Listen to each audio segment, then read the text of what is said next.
Сахнаның арты қауырт қарбалас, қатысушылар дайындығын соңғы рет пысықтауда. Жүздерінде қобалжу бар. Себебі бұл олардың ең алғашқы қойылымы. Өнер көгіне ұядан ұшқан балапандай қанат қаққан ұжым алғашқы қойылымына бір түп алмағашы пьесасын таңдапты.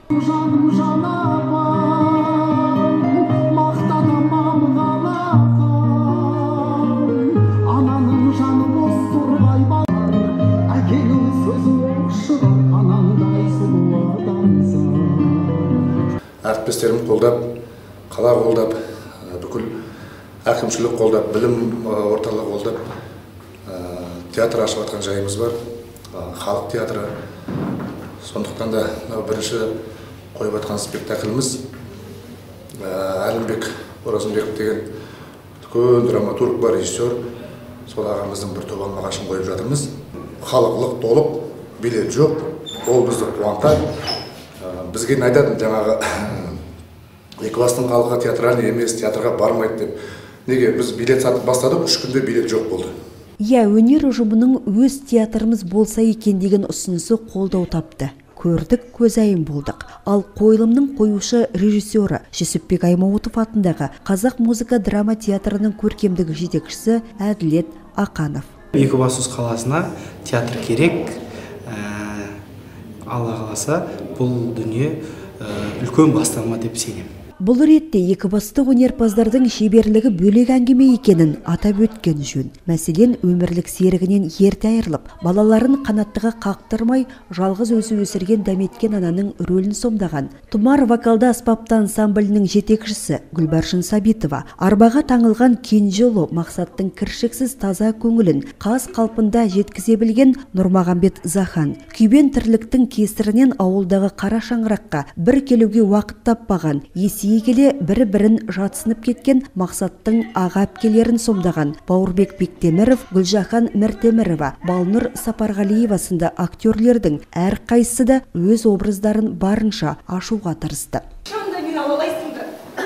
Бір бөлмелі пәтерге не ас үй жоқ, не жылу жоқ. Әбден қитықтадым. Жас баламен болмайсыңдар ме? Тіпті жаяу-жаяу жүрім жоқ. Лайла, қойшы осындайың, Қойылымда күйеу балалардың рөлдерін Атамұра мәдениет орталығының қызметкері Болатбек Шаланов пен Өнер мәдениет сарайының директоры Талғат Сағынтаев сомдады.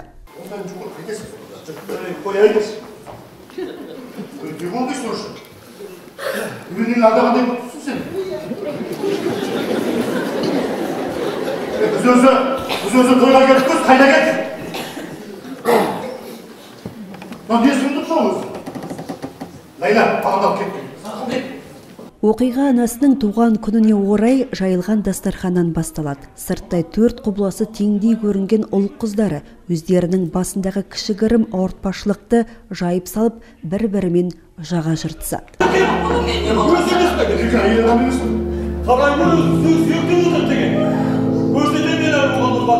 Осы күндеріне тәубе етпегендер бұл қылықтарымен өзін бақыттымын деп жүрген анасының көңілін түсіреді.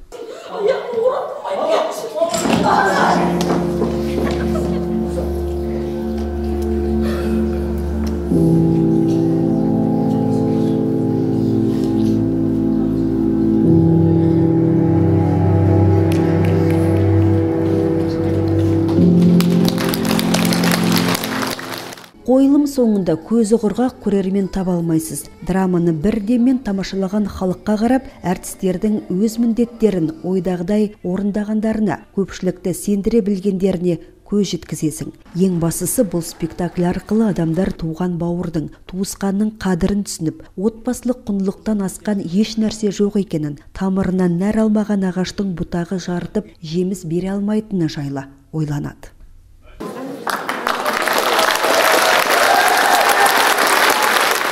Бұл тарихи оқиға.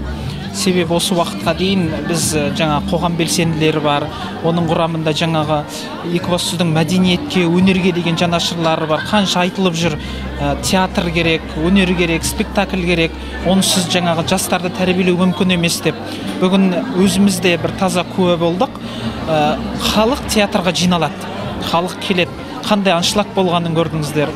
Және де біздің өнердің ұжымы, біздің спектакльге қатысушылардың барлығы өздерінің шынайы таланттарын бір қырынан көрсетті деп есептейміз. Себебі нағыз өнердің қандай болу керек екенін жанымызбен ұғындық деп ойлаймыз. Шын мәнінде жүрегімізге жетті, көзімізге жас алдық.